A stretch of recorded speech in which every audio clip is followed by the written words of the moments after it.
Assalamualaikum warahmatullahi wabarakatuh. Waalaikumsalam warahmatullahi wabarakatuh. Alhamdulillahi rabbil alamin.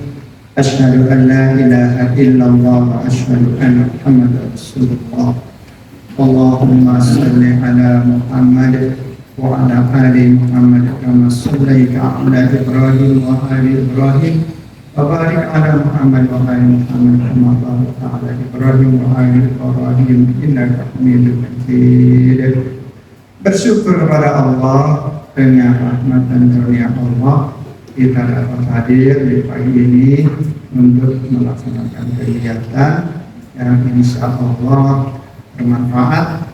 Maka berharap segera kesediaan pengorbanan waktu dan juga ada jadwal yang lain dikalahkan benar-benar hadirnya di rapat kita ini menjadi langkah yang baik, menjadi sebab kemudahan bagi kita dalam beraktivitas di masa berikutnya.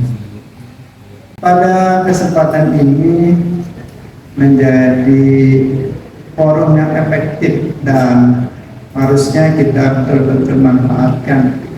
Karena ketika kita lihat yang ditayangkan di situ dengan tulisan yang besar, diseminasi budaya positif terkait keberadaan kita sebagai manusia yang bersosial, sebagai pribadi yang butuh berinteraksi, juga sebagai masyarakat komunal dalam batasan kita sebagai pendidik dan tenaga pendidikan, kemudian kita juga sebagai orang yang selalu berinteraksi dengan peserta didik, bahkan dengan orang tua peserta didik, dan berikutnya adalah kepada masyarakat. Maka hal-hal positif menjadi perhatian penting. Betapa tantangannya sekarang gempuran budaya yang tidak sejalan dengan norma keindonesiaan atau bahkan berbenturan dengan ajaran agama kita. Ini harus kita cermati dan bahkan kita harus pandai menyiapkan diri agar betul-betul pada diri kita sebagai guru mencerminkan pribadi yang secara refleks sekalipun positifnya yang keluar. Jadi jangan sampai kita pribadi yang bersandiwara pora-pora menjadi positif dan baik di depan orang, di depan peserta didik, tapi ketika pada kesendiriannya atau pada komunitas yang lain justru sebaliknya. Maka penguatan pada diri kita itu sangat penting. Kalau secara pribadi kita memang sudah berusaha baik, apa-apa yang ada pada diri kita itu positif, insya Allah dan menjadi keniscayaan bahwa kita akan memancarkan hal positif yang tidak perlu dengan berorasi, tidak perlu dengan berceramah, mungkin dengan melihat, dengan berdialog atau bersinggungan dalam keseharian, bukan menyinggung ya, nanti kita punya kesempatan bareng-bareng dalam keseharian, pasti hal-hal positif itu akan tertular atau akan menjadi budaya secara keseluruhan. Maka mengajar pada warga sekolah dipicu dan dipacu oleh teman-teman kita yang menjadi calon guru penggerak ini. Jangan sampai nanti berpikirnya yang belum atau yang bukan guru penggerak nanti tidak perlu menularkan budaya positif. Kalau bisa levelnya atau labelnya apapun, bahwa hal positif pada diri kita itu menjadi keniscayaan. Karena kita sadar bahwa kita beragama dan agama kita adalah agama yang sempurna. Dan kita juga sebagai pribadi merupakan ciptaan Allah yang paling baik. Maka harusnya memang munculnya adalah kebaikan-kebaikan. Dan peran kita sebagai guru, peserta didik, pendidik, baik antar pendidik dan tenaga pendidikan, apalagi di hadapan peserta didik, tentu hal-hal positif itu semakin dikuatkan. Apalagi kalau calon guru penggeraknya 3, maka ini gregetnya harus terasa. Jangan sampai lebih gregetan. Gregetnya harus terasa. Ya kalau tidak terlalu membebani, harus kelihatan perubahan yang sebelumnya dirasakan kurang, kemudian semakin kelihatan bagusnya, semakin terasa enaknya, nyamannya, hidupnya dalam kebersamaan, semakin kuat kita sebagai tim, sehingga peran-peran kita semakin berarti. Kita ingin sekali bahwa peran-peran kita ini semakin berarti. Meskipun dalam pandangan masyarakat, terutama di medsos, seringkali kita mendapatkan cara pandang dari pihak lain yang tidak bijaksana atau tidak berimbang. Nah, itu kita jadikan tantangan, bukan kemudian kita untuk ikut-ikutan sumpah serapah, bukan kemudian kita untuk menarik diri, ngambek, dan lain sebagainya. Kita jadikan ini semua adalah kesempatan kita untuk merubah diri dari yang tadinya kurang rajin menjadi rajin, yang tadinya kurang aktif menjadi aktif, yang tadinya cukup dengan yang ada, tapi sekarang membuka diri untuk melakukan perubahan-perubahan, pengembangan-pengembangan, sehingga betul bahwa hal positif itu memang mampu berlangsung, baik diprogramkan ataupun diberi brand acaranya, ataupun secara kesehariannya. Ya, harapannya memang hal yang positif itu adalah menjadi akhlak. Tapi sekarang perlu dikuatkan dengan menyematkan kata positifnya. Tapi kalau dipikir-pikir, ya betul, karena para penjahat sendiri mereka punya aturan, punya rambu-rambu, punya sanksi. Jangan sampai mereka yang jahat sangat disiplin dengan kejahatannya. Dan maka kita harus meyakini pula bahwa kita yang harus menguatkan, mengembangkan dan menularkan hal positif baik pada kalangan pendidik dan tenaga pendidikan, apalagi nanti pada peserta didik dan masyarakat. Terima kasih atas segala perhatiannya, dan saya sendiri ingin sekali memperhatikan proses ini berlangsung sampai pada gilirannya kita menjadi sekolah yang melakukan perubahan, lalu kebaikannya semakin nyata. Assalamualaikum warahmatullahi wabarakatuh. Assalamualaikum warahmatullahi wabarakatuh. Alhamdulillahirrabbilalamin wa bihi nasta'in wa la umuri dunya wa din wassalatu wassalamu ala asrofil anbiya'i wal mursalin wa ala alihi wa sahbihi ajmain amma ba'du. Yang saya hormati Bapak Khairul Jamal Sarjana Agama selaku Kepala SMP Muhammadiyah 4 Depok. Yang saya hormati Ibu Lisda Naim selaku Wakil Kurikulum SMP Muhammadiyah 4 Depok. Dan yang saya hormati Bapak Muhammad Gufron selaku Wakil Kepala Sekolah Bidang Kesiswaan SMP Muhammadiyah 4 Depok. Serta yang berbahagia para rekan sejawatku, guru-guru SMP Muhammadiyah 4 Depok.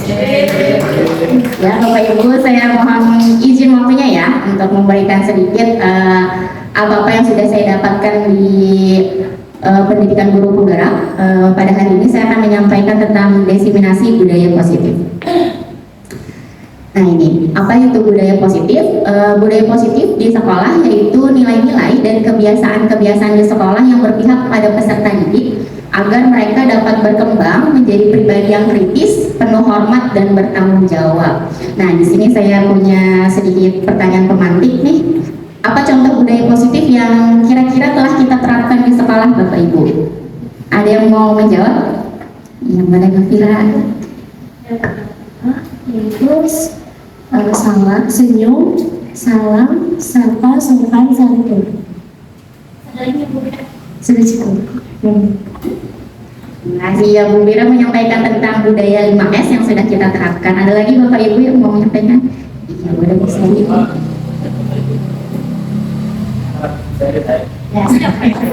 Mungkin yang disampaikan Bu Linda tentang karakter dari sifat ya.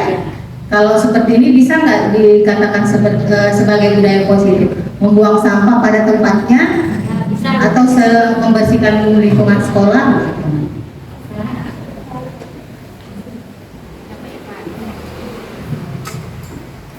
Izin ya Ibu. Salah satu budaya positif itu yang saya amati adalah bagaimana siswa ataupun kita pada saat hari ini mendengarkan dan menyimak apa yang disampaikan pemateri. Itu menjadi budaya positif karena sejatinya kalau kita menyampaikan sesuatu di depan, kita ngerasain, kemudian kan didengerin, minimal didengerin ya walaupun nggak hafal. Sebabnya walaupun nggak paham atau nggak hafal, didengarkan secara baik yang disampaikan. Menurut saya salah satunya adalah budaya positifnya itu dalam lingkup kelas. Terima kasih. Terima kasih Bapak Ibu Guru sudah menyampaikan beberapa budaya positif. Ada lagi yang mau menambahkan? Oke. Cukup ya. Tadi Bu Linda menyampaikan tentang budaya 5S, kemudian Bu Seri juga sudah menambahkan tentang perilaku siswa yang sudah terlihat tentang membuang sampah pada tempatnya, kemudian menjaga kebersihan. Pak Irfan juga menambahkan budaya peserta didik kita yang tentu saja harus kita contohkan juga saling menghargai. Jadi ketika gurunya sedang mempresentasikan atau gurunya menyampaikan pelajaran, para peserta didiknya memperhatikan. Terima kasih Bapak Ibu Guru. Itu beberapa gambaran sedikit tentang contoh budaya positif yang telah kita terapkan di sekolah. Nah, ini ada 8 konsep inti budaya positif. Yang pertama nanti tentang perubahan paradigma belajar, yang kedua tentang disiplin positif, yang ketiga nilai-nilai kebajikan, yang keempat kebutuhan dasar manusia, yang kelima posisi kontrol guru, yang keenam motivasi perilaku manusia, yang ketujuh keyakinan kelas, dan yang kedelapan tentang segitiga restitusi. Oke, kita coba pelajari satu-satu. Nah, ini ada sedikit tentang filosofi pendidikan Ki Hajar Dewantara. Jadi di pendidikan guru penggerak ini saya mendapatkan banyak pandangan mengenai filosofi pendidikan Ki Hajar Dewantara. Beberapa di antaranya adalah 3 ini. Yang pertama, setiap peserta didik sudah mempunyai potensi masing-masing sebagai pendidik, dan sebagai pendidik hanya perlu menuntun atau memberi arahan untuk peserta didik mengelola potensinya secara relevan dengan pembelajaran dan mendapatkan hasil yang positif sesuai dengan kodrat alam dan kodrat zaman. Yang kedua, pendidikan bukan hanya perpindahan pengetahuan dari guru ke peserta didik atau penugasan serta penyelesaian kompetensi kognitif. Jadi pendidikan itu bukan sekedar memindahkan pengetahuan yang kita punya ke peserta didik, tapi juga menjadi tempat untuk peserta didik dapat mengembangkan potensi agar menjadi warga negara yang berkualitas dan berjiwa merdeka. Ini adalah tujuan akhir dari pendidikan. Kemudian yang ketiga, peserta didik bukanlah kertas kosong. Jadi sebenarnya peserta didik itu melainkan kertas yang sudah diberi coretan, namun coretannya ini tipis. Nah, dan guru tidak boleh sembarangan membuat coretan baru, tetapi membantu peserta didik untuk menebalkan coretan tersebut. Jadi pada dasarnya setiap anak ini terlahir sudah memiliki jalan takdirnya. Nah, kita tuh sebagai guru hanya menuntun peserta didik agar mampu menebalkan coretan itu. Jadi agar mampu peserta didik ini berjalan di jalan yang benar gitu. Nah, itulah tugas kita sebagai pendidik atau guru ya Bapak Ibu. Masya Allah ya, tugas kita ternyata sungguh berat gitu. Sungguh berat, bukan hanya mentransfer ilmu, tapi juga lebih dari itu. Nah, kemudian ini ada pembelajaran dengan paradigma baru. Jadi pembelajaran dengan paradigma baru merupakan pembelajaran yang dirancang berdasarkan prinsip pembelajaran berdiferensiasi, sehingga para peserta didik belajar sesuai kebutuhannya berdasarkan tahap perkembangan sesuai teori psikologi modern untuk mewujudkan profil pelajar Pancasila. Jadi kalau sekarang kan dicanangkan nih tujuan pendidikan kita itu mengarah kemana? Mengarah kepada profil pelajar Pancasila. Ada berapa? Ada 6 dimensi. Jadi kita diharapkan sebagai guru menuntut peserta didik nih untuk mampu menguasai 6 dimensi dari profil pelajar Pancasila ini. Yang pertama, beriman, bertakwa kepada Tuhan Yang Maha Esa dan berakhlak mulia. Ini nilai-nilai religius yang sesuai dengan visi sekolah kita juga ya. Kita juga keseharian kita di sekolah juga sudah sesuai mengajak peserta didik sholat duha, mengajarkan mereka untuk sholat berjamaah di zuhur, kemudian mengajarkan mereka untuk berzikir bersama, berdoa, kayak gitu. Nah itu. Kemudian yang kedua, berkebinekaan global. Jadi sebagai guru, kita dalam mewujudkan pembelajaran kita ini harus memanfaatkan budaya-budaya lokal yang ada di sekitar kita. Jadi kita boleh mengambil budaya dari luar, tapi harus disesuaikan dengan budaya kita. Jangan diambil mentah-mentah. Kalau misalnya nggak sesuai dengan adat istiadat kita, ya jangan diambil. Tidak sesuai dengan ajaran Islam, ya jangan diambil. Kita boleh mengambil bagian-bagian tertentunya saja. Kemudian yang ketiga, mandiri. Ini mengajak peserta didik untuk sadar akan kemampuan dirinya sendiri. Kemudian peserta didik mampu bekerja sama dengan temannya dan bergotong royong. Bergotong royong artinya sama dengan mandiri. Jadi ketika dia sudah sadar akan kemampuannya, maka dia diharapkan mampu bekerja sama dengan teman-temannya, kemudian saling menghargai gitu. Jadi tidak sendiri gitu. Dan yang kelima, dimensi yang kelima yaitu bernalar kritis. Bernalar kritis artinya kita sebagai pendidik diharapkan mampu mengembangkan tingkat berpikir peserta didik kita. Peserta didik kita mampu kita ajak untuk berpikir tingkat tinggi, kemudian mengevaluasi dan lain sebagainya. Dan yang terakhir, kreatif. Jadi sebagai peserta didik kita mengajak nih peserta didik kita untuk mampu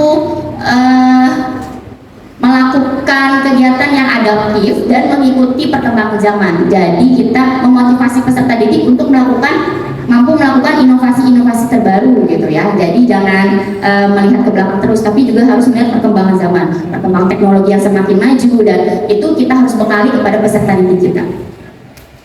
Nah, ini ada yang namanya teori kontrol. Ini namanya Bapak Dr. William Glasser. Beliau adalah salah satu psikoanalisis sebenarnya. Nah, beliau ini mengamati perilaku kontrol manusia. Kemudian beliau menyatakan bahwa perilaku tidak pernah disebabkan oleh respon terhadap stimulus luar. Orang lain tidak dapat membuat kita melakukan apapun yang sebenarnya tidak ingin kita lakukan. Semua perilaku memiliki tujuan, bahkan terhadap perilaku yang tidak disukai. Jadi sebenarnya kalau Bapak Ibu ingat, Bu Lisda tuh pernah di rapat-rapat sebelumnya tuh pernah ngajak kita untuk melakukan teori kontrol. Waktu kita disuruh menggenggam, nah kita disuruh nyimpan nih di tangan kita, menyimpan sesuatu yang berharga. Kemudian teman di sampingnya ini membujuk temannya untuk membuka genggaman tangan itu. Ada yang ingat nggak? Kayaknya udah lama ya. Ingat ya Miss ya? Nah iya, itu kita kan membujuk teman kita untuk membuka genggamannya itu. Nah itu adalah berdasarkan teori kontrol. Nah, bahwa sebenarnya setiap orang ini melakukan sesuatu punya tujuan, dan yang mengontrol diri itu siapa? Diri kita sendiri sebenarnya, bukan orang lain. Jadi orang lain tuh tidak bisa mengontrol kita sebenarnya. Nah, kemudian Dr. William Glasser ini menyimpulkan bahwa belajar dalam model kelompok kecil dapat membantu murid menemukan pengetahuan berkontribusi terhadap kekuatan, persahabatan, dan kesenangan. Nah, ini mengubah paradigma stimulus respon ke pendekatan teori kontrol. Jadi sebelumnya kita tahunya nih, misalnya realitas atau kebutuhan kita sama, padahal kalau berdasarkan teori kontrol kebutuhan kita berbeda. Kemudian semua orang melihat hal yang sama. Kalau berdasarkan teori kontrol, setiap orang memiliki gambaran yang berbeda. Kemudian kita mencoba mengubah orang agar berpandangan sama dengan kita. Berdasarkan teori kontrol, kita berusaha memahami pandangan orang lain tentang dunia. Kemudian perilaku buruk dilihat sebagai suatu kesalahan. Kalau menurut teori kontrol, semua perilaku memiliki tujuan. Jadi perilaku itu buruk atau baik sebenarnya ada tujuannya. Kemudian orang lain bisa mengontrol saya. Nah, kalau berdasarkan teori kontrol, hanya Anda yang bisa mengontrol diri Anda. Jadi kita sendiri nih yang bisa mengontrol diri kita, bukan orang lain. Kemudian pemaksaan ada pada saat rujukan gagal. Padahal kalau menurut teori kontrol, kolaborasi dan konsensus menciptakan pilihan-pilihan baru. Kemudian yang terakhir, kalau stimulus respon ini model berpikir menang atau kalah, sedangkan kalau teori kontrol model berpikirnya menang atau menang. Jadi tidak ada model berpikir menang atau kalah, semuanya jadi pemenang. Nah, ini beberapa miskonsepsi tentang teori kontrol yang ada di lingkungan kita sebagai guru. Yang pertama, bahwa ilusi guru mengontrol murid. Jadi seakan-akan kita nih seringkali membayangkan bahwa kita mengontrol murid kita, padahal sebenarnya tidak seperti itu Bapak Ibu. Sebenarnya ya murid itu dia bergerak ya berdasarkan kemauannya, berdasarkan keinginannya gitu. Jadi bukan berdasarkan kita yang mengontrol. Kemudian yang kedua, ilusi bahwa semua penguatan positif efektif dan bermanfaat.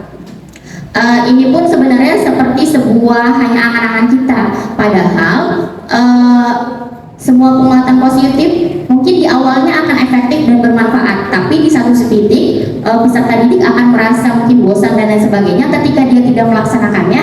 Nah, maka tetap kembali kepada teori kontrol bahwa setiap pribadi bergerak berdasarkan dirinya sendiri. Gitu. Nah, yang ketiga, ilusi bahwa kritik dan membuat rasa bersalah mampu menguatkan karakter. Nah, ini seringkali ya, guys, ini mas saya masih seringkali mengkritik peserta didik dan merasa bahwa dengan kritikan atau dengan membuat peserta didik merasa bersalah nih dapat menguatkan karakter peserta didik. Tapi memang setelah saya mempelajari modul ini ternyata banyak salahnya di saya sebagai guru. Ternyata tidak, justru kritikan dan rasa bersalah yang seringkali kita lontarkan kepada peserta didik itu akan menimbulkan efek negatif jangka panjang. Jadi peserta didik dapat tumbuh sifat-sifat seperti pendendam, kemudian juga dia nanti terus-menerus merasa bersalah kayak gitu. Nah, itu sifat-sifat negatif yang tidak sengaja kita tumbuhkan ternyata. Nah, yang keempat, ilusi bahwa orang dewasa berhak memaksa. Nah, ini juga saya masih seringkali di kelas suka maksa gitu peserta didik, kalau nggak mau harus mau gitu kan. Nah, itu ternyata ini hanya bayang-bayang kita. Menurut teori kontrol ini masih sebuah ilusi orang dewasa berhak memaksa, padahal tanpa kita paksa pun kalau si anaknya ini memang dirinya ingin bergerak, ya dia akan bergerak tanpa kita paksa gitu. Kalau itu memang Pak agar dia mau bergerak kan butuh kalau ya, kalaunya ini biar nggak kalau gimana gitu ya Pak ya. Nah, kenapa nanti perjalanan kita hari ini cukup panjang, nanti insya Allah mendapatkan jawaban bagaimana biar tidak kalau gitu. Ya belum, hari ini terjawab insya Allah, tapi bukan di bagian saya, masih ada bagian lainnya ya. Nah, lalu apa sebenarnya yang bisa kita sebagai guru lakukan untuk peserta didik kita? Ini beberapa hal. Yang pertama, murid adalah manusia yang memiliki hendak. Tugas guru adalah menuntun, bukan memaksa kehendak. Jadi balik lagi ke awal, kita ini tugasnya adalah menuntun, jadi bukan memaksa.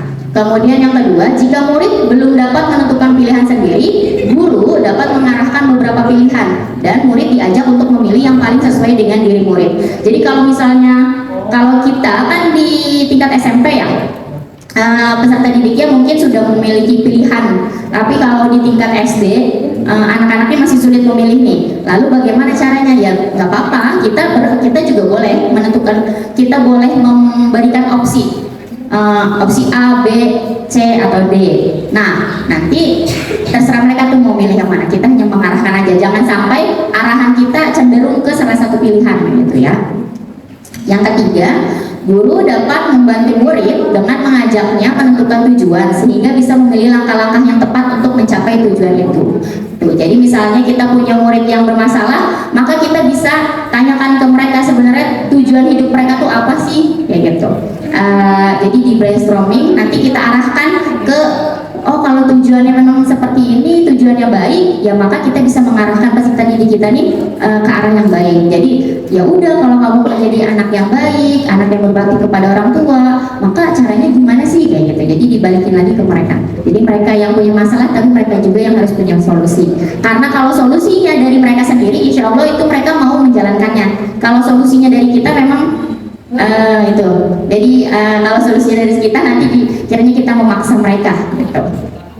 Yang keempat, guru harus menuntun murid untuk dapat memahami kebutuhan dirinya sehingga murid memiliki inisiatif untuk berperilaku dan mencapai kebutuhan tersebut.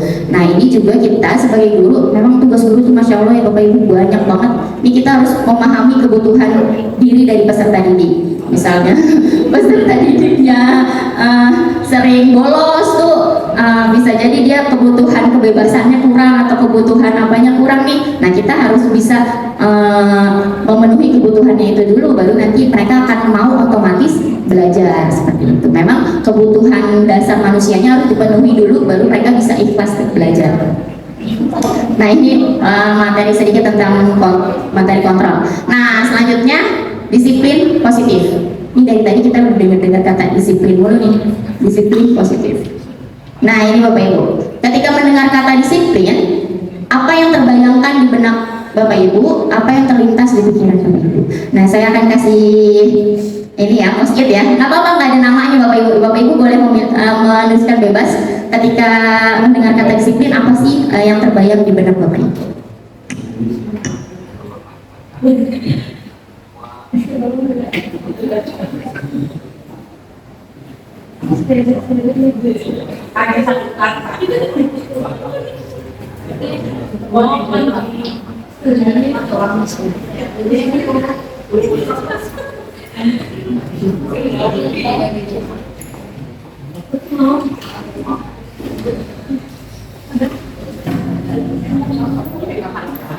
Ini bukan tandanya marah ya, bukan. Siap.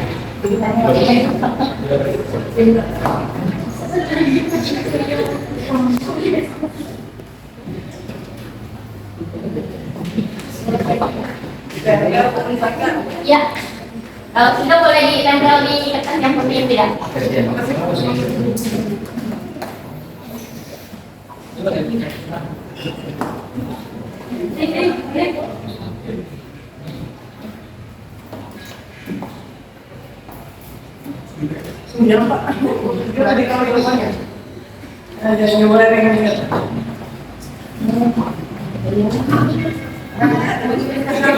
Enggak bisa dituliskan namanya Bapak Ibu.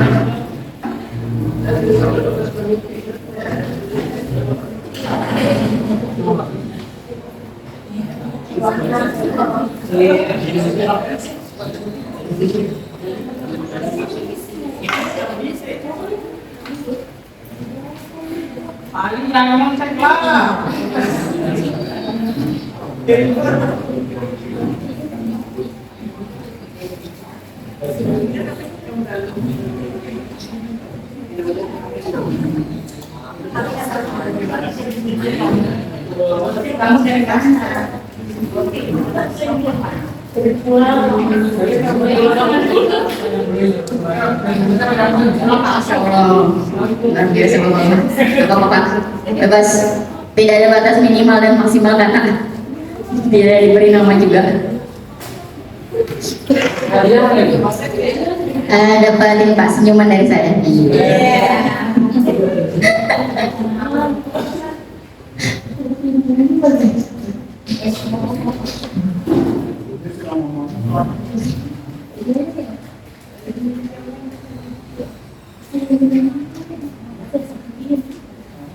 Saya belum dapat senyuman.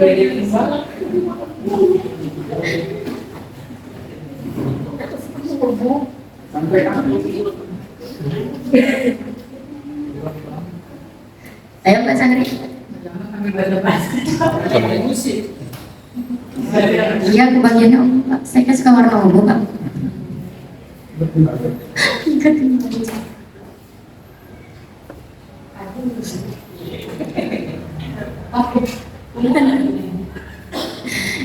Terima kasih Bapak Ibu sudah membantu menjawab. Kita cek dulu jawabannya. Oh, paling belum. Sudah. Apa enggak?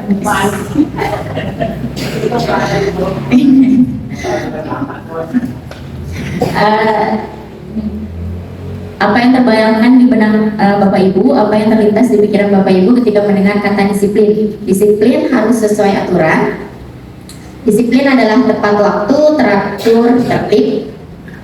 Disiplin adalah sadar diri, rapi, rajin, dan teratur.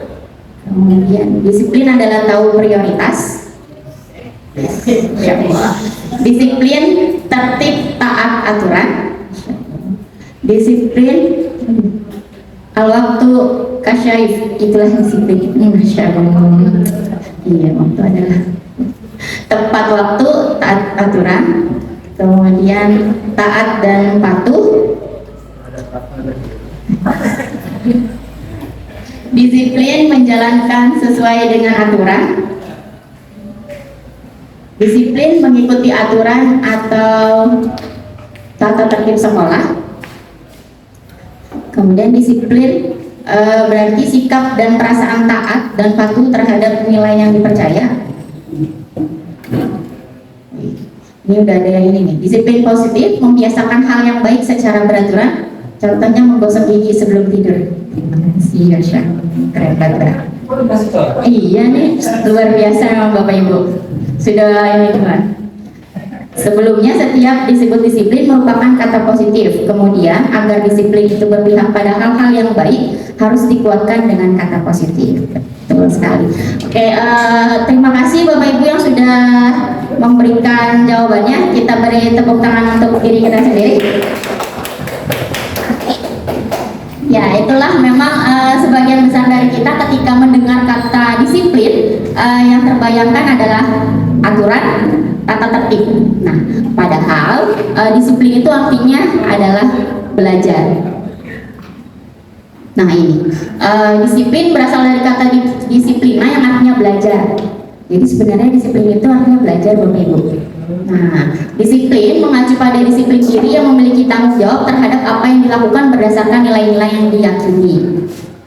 Sedangkan disiplin positif merupakan salah satu cara penerapan disiplin yang bertujuan untuk menimbulkan kesadaran serta memberdayakan murid tanpa imbalan, penghargaan, ancaman atau hukuman. Tuh, jadi disiplin itu adalah belajar. Belajar untuk apa? Belajar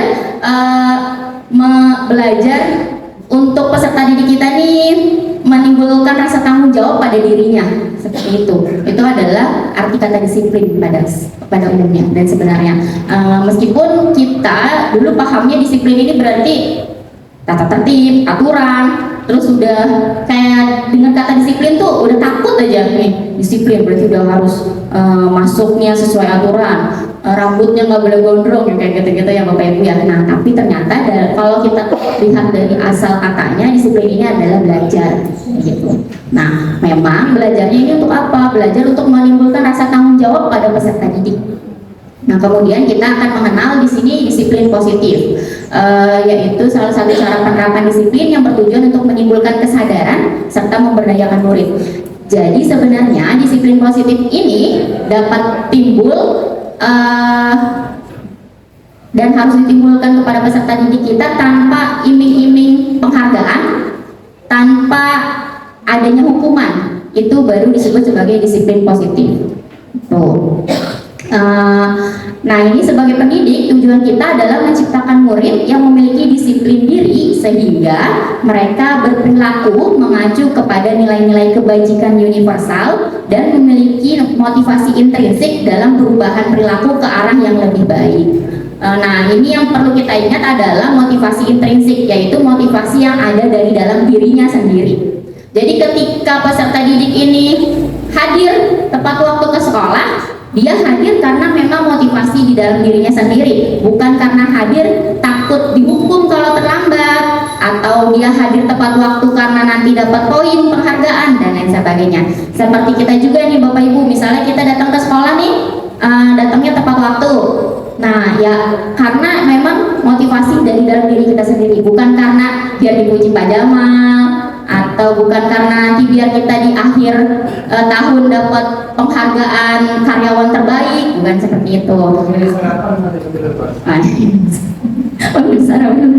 Oke Pak, siap. Nah itu ya Bapak Ibu, jadi itu adalah motivasi intrinsik yang harus ditimbulkan. Dan kita harus mengajarkan peserta didik kita untuk dapat dia tuh mencari motivasi intrinsiknya, atau dia dapat menimbulkan motivasi intrinsik di dalam dirinya gitu. Jadi tidak terpaku pada hukuman, kemudian penghargaan, nah, atau ancaman dari kita. Besok masuknya tepat waktu ya, awas aja kamu gitu kan. Nah, itu sebenarnya tidak boleh mengancam.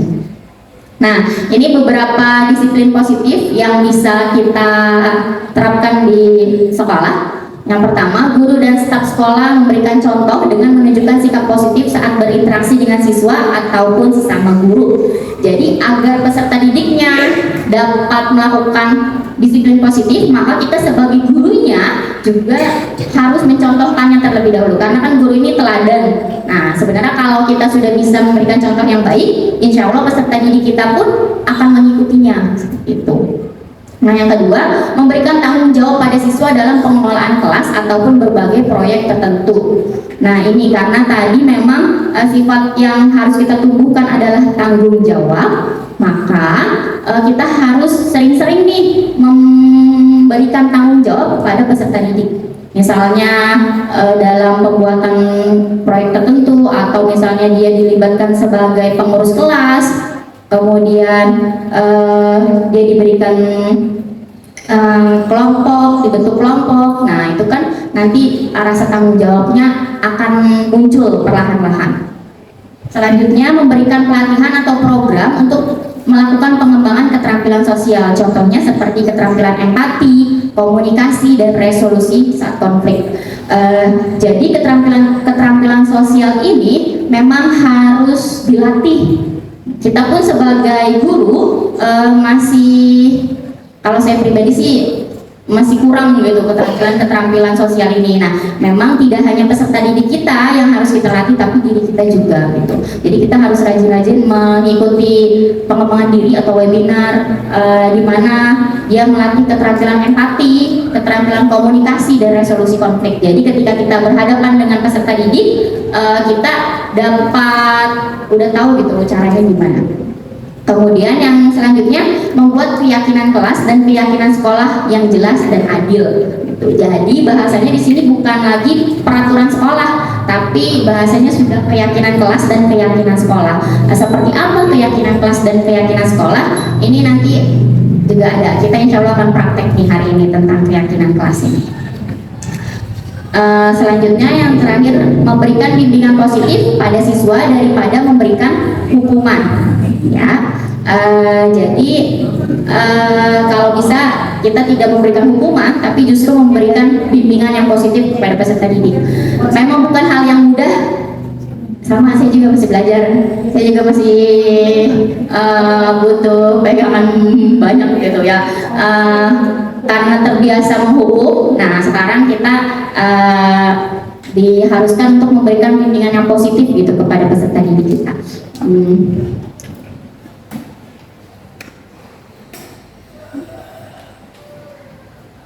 Ini yang terakhir tentang nilai-nilai kebajikan. Apa itu nilai-nilai kebajikan?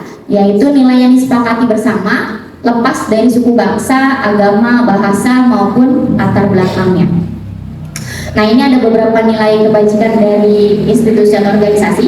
Kalau kita sebagai guru, nilai-nilai kebajikan yang perlu kita ingat dan kita tanamkan kepada peserta didik kita, yaitu nilai kebajikan yang ada pada profil pelajar Pancasila, yang tadi yaitu beriman, bertakwa kepada Tuhan Yang Maha Esa, dan berakhlak mulia, berkebinekaan global, bergotong royong, mandiri, bernalar kritis, dan kreatif.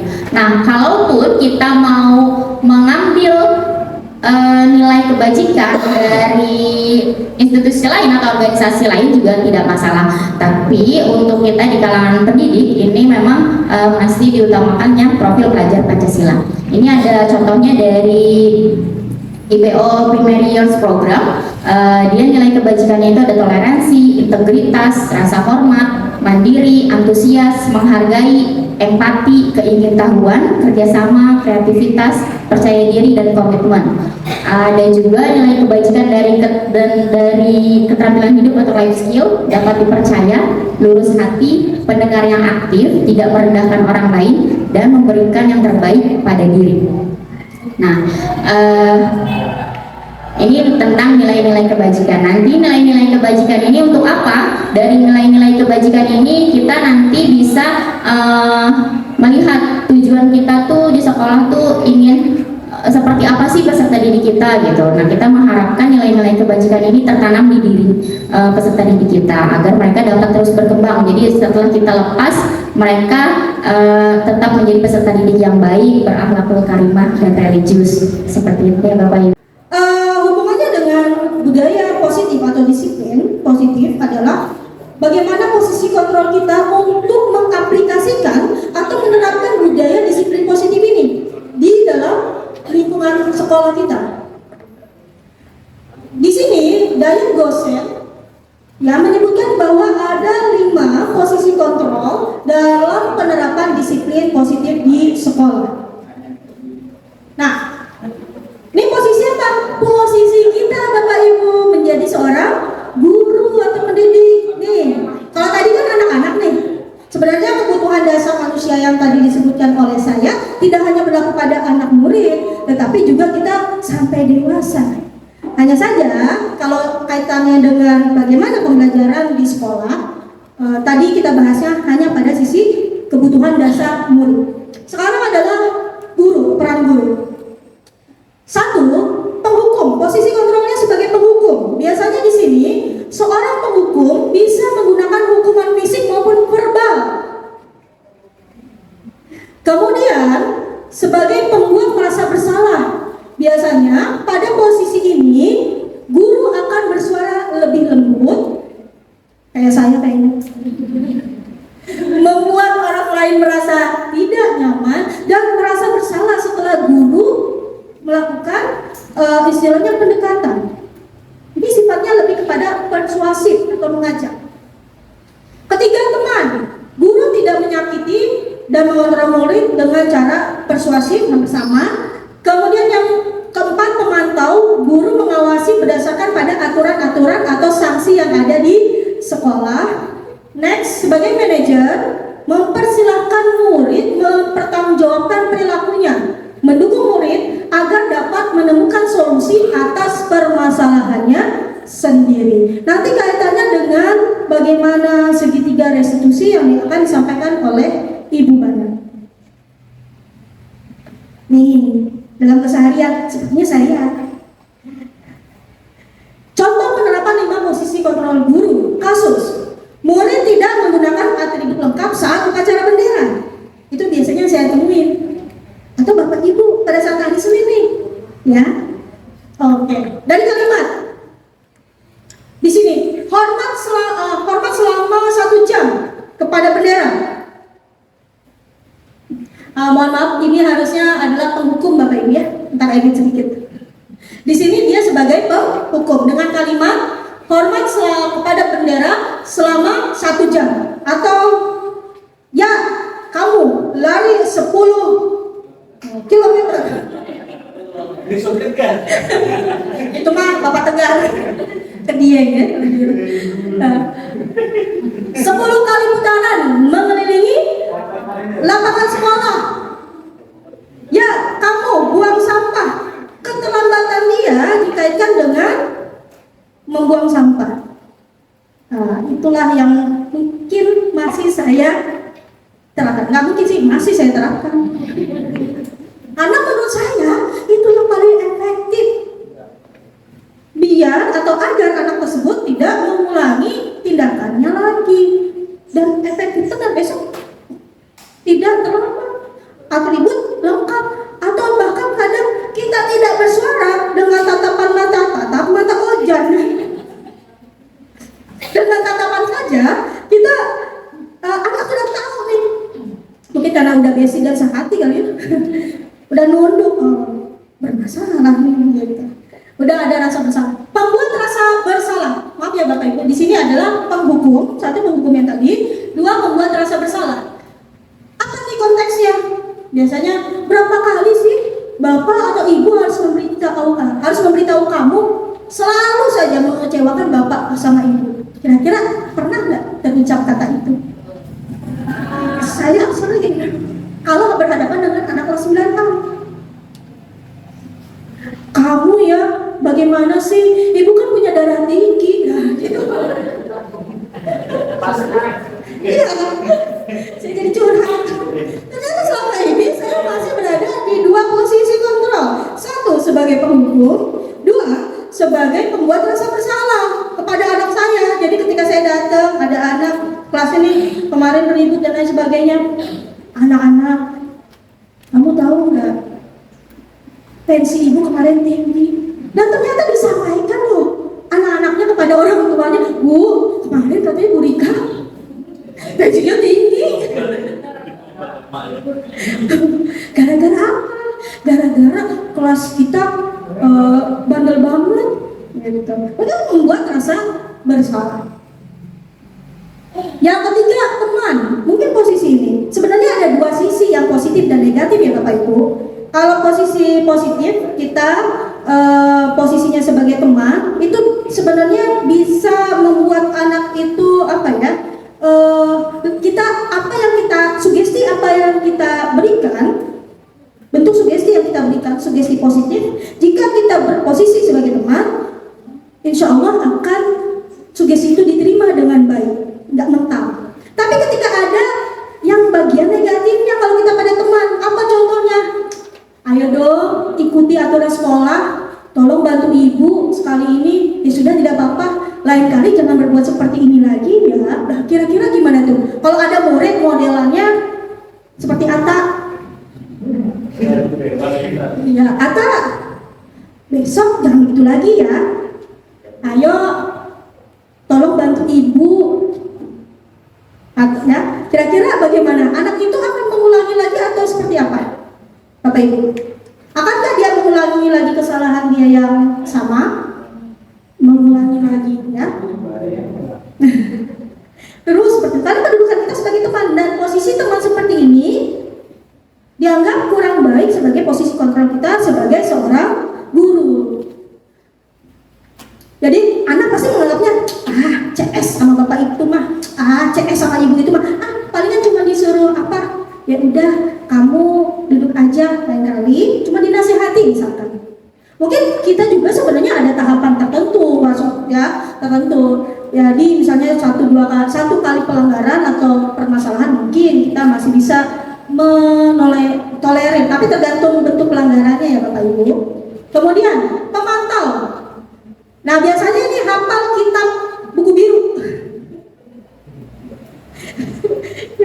Buku biru apa? Atau aturan-aturan yang ada di sekolah. Seorang guru sebagai pemantau, kamu sudah melanggar peraturan sekolah, kamu tahu konsekuensinya. Besok kamu sudah harus membeli dan memasang atribut dan jangan diulangi lagi. Misal, kamu tidak mengerjakan tugas, tidak mengumpulkan tugas, dikurangi berapa poin? 5 poin misalkan. Nah itu guru atau kita ini posisinya adalah sebagai pemantau. Dan yang terakhir inilah yang sebenarnya yang paling terakhir, manajer. Apa itu? Jadi guru tadi berposisi untuk bagaimana murid mengetahui kesalahannya dan mau memperbaiki dirinya dan paham akan kesalahannya. Seperti itu. Contoh, bentuk kalimatnya adalah apakah kamu tahu kesalahanmu? Kira-kira bagaimana kamu memperbaiki kesalahanmu? Jadi kita ajak berdiskusi, menggali apa yang tadi disebutkan, kebutuhan apa yang belum dia bisa penuhi. Dan kita menjadi di sana sebagai apa ya istilahnya memanage ada rasa bersalahnya, atau mungkin kita pernah juga melakukan kesalahan tersebut, misalnya datang terlambat, seperti itu. Nanti mungkin akan dipraktikkan bagaimana contoh menjadi posisi sebagai manajer. Nah, mau tepuk lagi apa ya biar sebelum jawab? Ini pertanyaan pertama Bapak Ibu. Posisi kontrol apakah aku? Yuk tebak, hadiahnya umroh dari Pak Sahri. Jadi pengen. Gimana coba kalau orang tua kamu tahu kamu berbuat begini?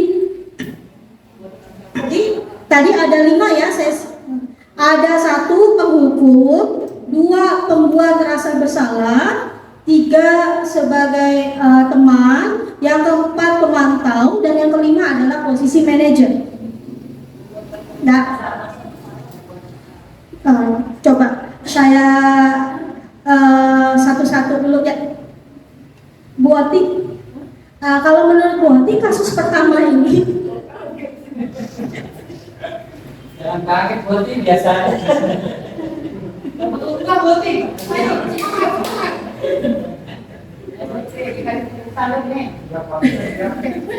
gimana coba kalau orang tua kamu tahu kamu berbuat begini? Kalau menurut Bu Oti, tadi kalau misalnya lupa saya balik lagi deh slide-nya. Nah, penghukum, pembuat merasa bersalah, teman, pemantau, atau manajer. Kalau menurut saya pribadi yang itu Bu, yang merasa bersalah itu. Oke, kalau menurut Bu Oti merasa bersalah. Kenapa menurut Bu Oti itu kenapa tuh merasa bersalah? Poinnya yang Ibu ambil. Ya diminta ngaca aja gitu, ngaca maksudnya kenapa sih bisa begitu gitu, apa dari saya, kenapa saya pernah salah apa aja kayak gitu. Baik Ibu, terima kasih. Tepuk tangan teman-teman buat Bu Oti. Terima kasih jawabannya. Ya berarti Masya Allah udah pada hebat-hebat ya Bapak Ibu. Iya dong, iya mantap. Bapak Guru Doski 4 mantap ya. Betul-betul sekolah benar. Kita belum tuh ya jargonnya. Oke. Gimana coba kalau orang tua kamu tahu kamu berbuat begini? Ya dengan kalimat. Gimana sih? Pertama, kalau kamu, jadi kita membuat posisi anak itu merasa bersalah terhadap apa yang sudah dia lakukan.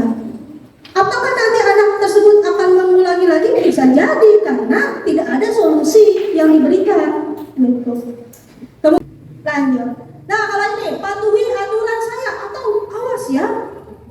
Penghukum. Ya penghukum. Seringkali yang mungkin tadi saya bilang lebih efektif dibanding yang lain. Tapi di sini kita sama-sama masih tahap memahami bagaimana nanti posisi baiknya ternyata manajer. Kenapa dalam posisi manajer ini nanti kita bisa anak tersebut sudah punya keyakinan dan nilai-nilai kebajikannya dan tidak akan mengulangi karena dari dalam dirinya sudah paham tentang apa disiplin itu, apa yang bisa dia terima ketika dia bisa sesuai dengan jalurnya dan budaya disiplin. Guru, demikian penyampaian saya tentang disiplin positif. Kurang lebihnya saya mohon maaf. Nuhun wal qalam yauma yasturun. Wassalamualaikum warahmatullahi wabarakatuh. Siap berdiri. Siap bersalam. Assalamualaikum warahmatullahi wabarakatuh.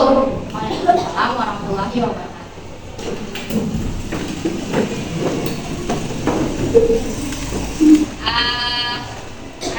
Hari ini kita akan membuat keyakinan kelas. Nah, sebelum kita membuat keyakinan kelas, Ibu jelaskan dulu apa itu keyakinan kelas. Nah, ini keyakinan kelas adalah sebuah nilai-nilai kebajikan universal yang berisi pernyataan-pernyataan yang disepakati bersama oleh guru dan murid untuk menjadi pedoman dalam bersikap dan berperilaku di kelas. Jadi keyakinan kelas ini dia tuh mirip dengan kontrak belajar atau kesepakatan belajar. Nah, kita kan biasanya bikinnya namanya kontrak belajar. Nah, kalau hari ini kita ganti dengan kalimat keyakinan kelas. Ya, kurang lebih sama. Nah, tujuannya apa? Tujuannya adalah untuk menciptakan pembelajaran yang efektif, nyaman, dan menyenangkan. Kemudian yang kedua, menyadarkan peserta didik untuk menjadi disiplin positif.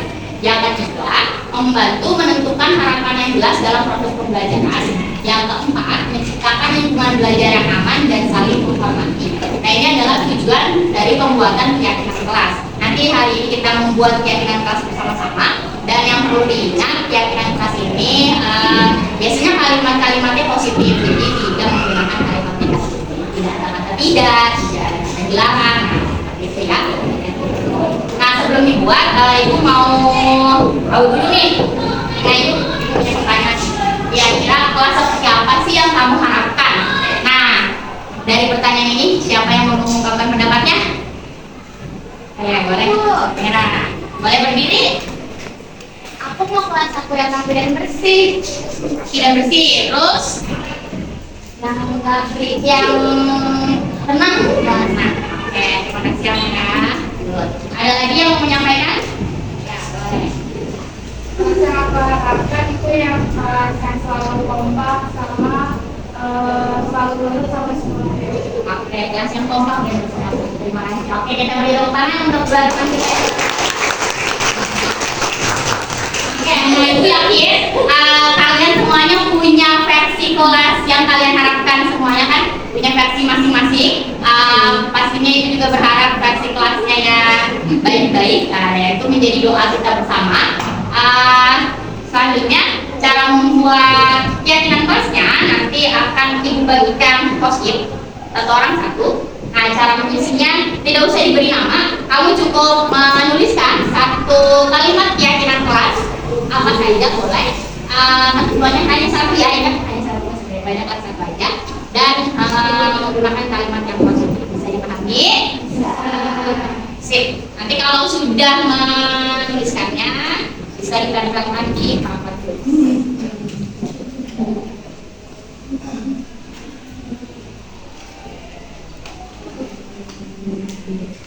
Yang besar boleh ya tulisannya, jangan terlalu kecil.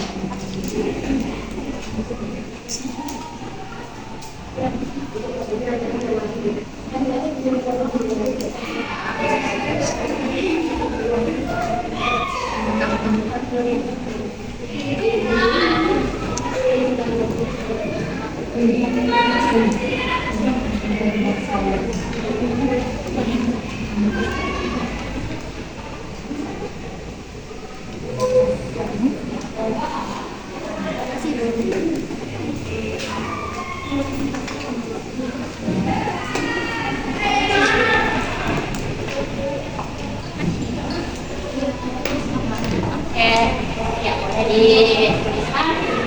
Kalau sudah selesai bisa ditempelkan di papan tulis.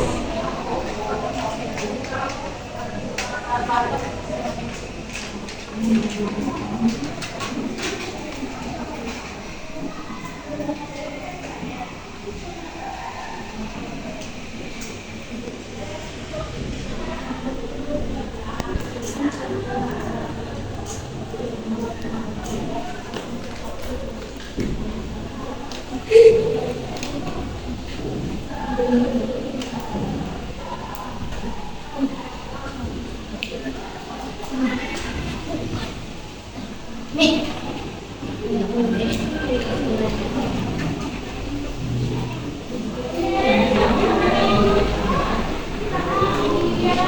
Nah, kalau sudah boleh kalian tempelkan di sebelah sini. Hasilnya. Boleh nggak apa-apa maju ke depan.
Yang bagian yang kalau tulis ada sih banyak kamu.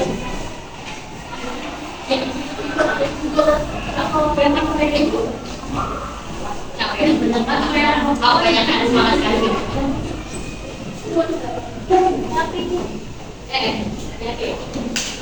Jangan gini-gini.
Sudah semuanya?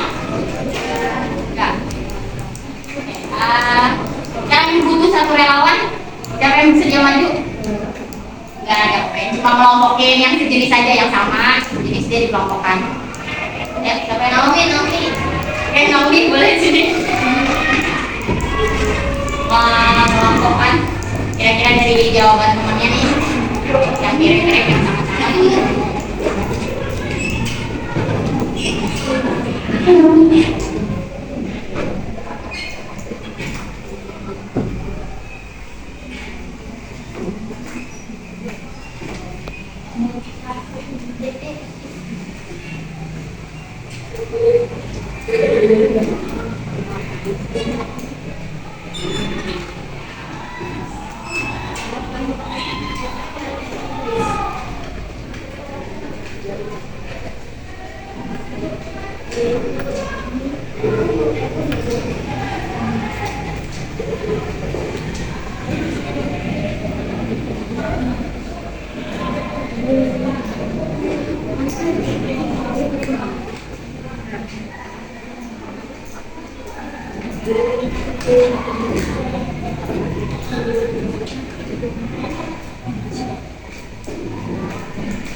Nah ini setelah dikelompokkan ada lima kelompok besar yang bisa disimpulkan. Di sini ada selalu datang tepat waktu, mengerjakan tugas dengan tepat waktu, sama mengerjakan tugas tepat waktu dan tepat waktu. Nah, kemudian ada aku mau kelas yang rukun dan saling menghormati. Saya ingin mempunyai kelas yang kompak selalu, kompak setiap ada kegiatan kelas yang saling support satu sama lain tanpa memandang perbedaan, kelas yang kompak dan aktif, kelas yang bisa diajak kerjasama. Aku yang kelas tekun dan selalu berjuang. Kemudian yang ketiga, kelas yang tenang, sama nih, belajar dengan tenang. Kemudian membuang sampah pada tempatnya, sama, selalu dicek, tinggalkan kelas dengan rapi dan kemudian kelas yang aman dan tentram, kelas yang menyenangkan, budayakan 5S. Nah ini ternyata kita bisa simpulkan dari berapa siswa nih? Ya, bisa disimpulkan menjadi 5 poin keyakinan kelas. Apa saja poinnya? Di sini yang pertama, Nih, di sini kan dia selalu datang tepat waktu, mengerjakan tugas tepat waktu. Nah, dia tuh berarti kategorinya disiplin. Nah, jadi kalau di sini disiplin, berarti kita tahu nih makna dari disiplinnya itu apa? Yaitu datang tepat waktu, mengerjakan tugas tepat waktu. Yang kedua tadi tentang aku mau kelas yang rukun dan saling menghormati, ingin kelas yang kompak selalu. Oke, kalau begitu berarti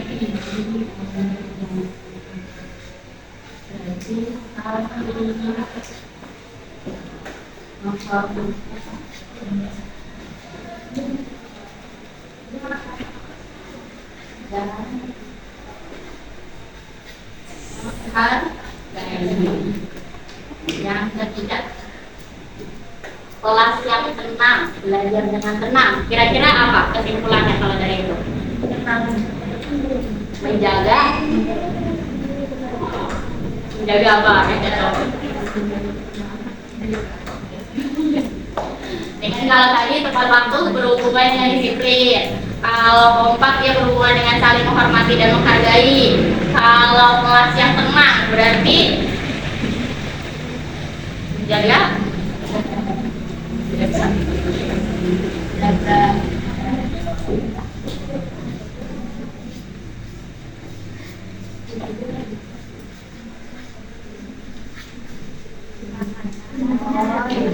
menjaga kenyamanan, kemudian membawa sampah pada tempatnya.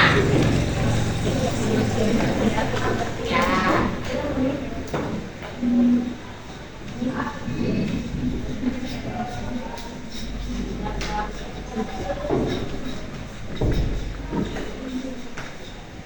Yang terakhir, kelas yang aman dan tentram. Dan kelas yang menyenangkan dan seru. Bikin tahu apa kira-kira nih? Disiplin juga, saling menghormati dan menghargai, menjaga kenyamanan, menjaga kebersihan. Yang kelima itu berarti kelas yang menyenangkan.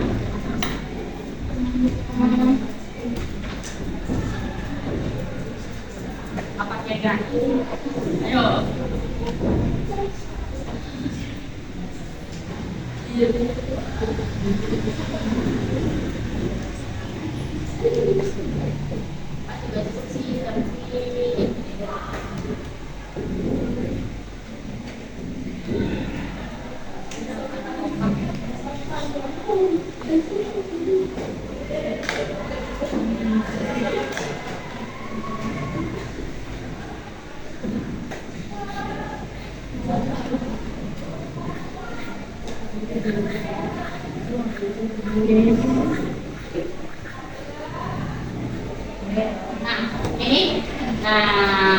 kelima saling bekerja sama.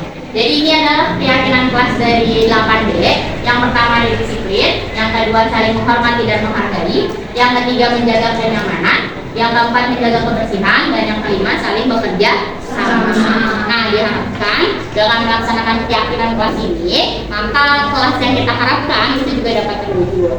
Dengan kita menjaga keyakinan kelas, maka kita berharap dapat menciptakan kelas yang nyaman, aman, yang enak untuk kita belajar, kemudian kelas yang nggak cuma buat belajar aja, tapi nyaman untuk ketika istirahat, bersih juga kan. Nah, itu adalah berharapnya dari keyakinan kelas yang dilaksanakan dengan baik. Maka setelah ini kita akan tempel nanti di kelas ini, kemudian sebelum ditempel kita akan tanda tangani. Berarti setelah ditandatangani kita semua sepakat dengan keyakinan kelas dari kelas 8D.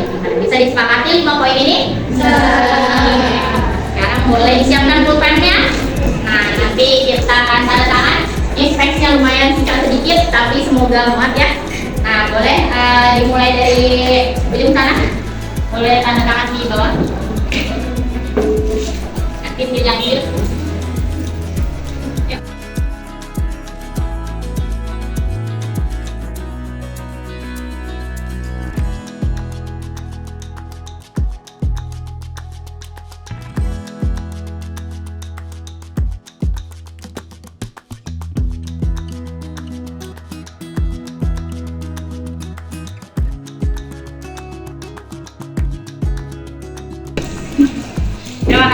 jadi tantangannya maka kita sudah sepakat. Demikian pembuatan keyakinan kelas hari ini. Semoga dapat dijalankan untuk hari-hari ke depannya. Terima kasih. Sampai jumpa di kesempatan selanjutnya. Wassalamualaikum warahmatullahi wabarakatuh. Waalaikumsalam warahmatullahi wabarakatuh.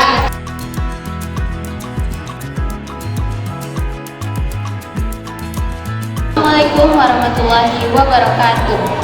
Perkenalkan, nama saya Zahrul Ilmiah dari kelas 8D. Saya bersama teman-teman sekelas dan Bu Rizika membuat keyakinan kelas. Dengan adanya keyakinan kelas, kami belajar nilai-nilai positif yang membangun kami menjadi peserta didik yang lebih baik lagi. Nun wal kalami wa mayasturun. Wassalamualaikum warahmatullahi wabarakatuh. Assalamualaikum, perkenalkan nama saya Amir Putri dari kelas 8D.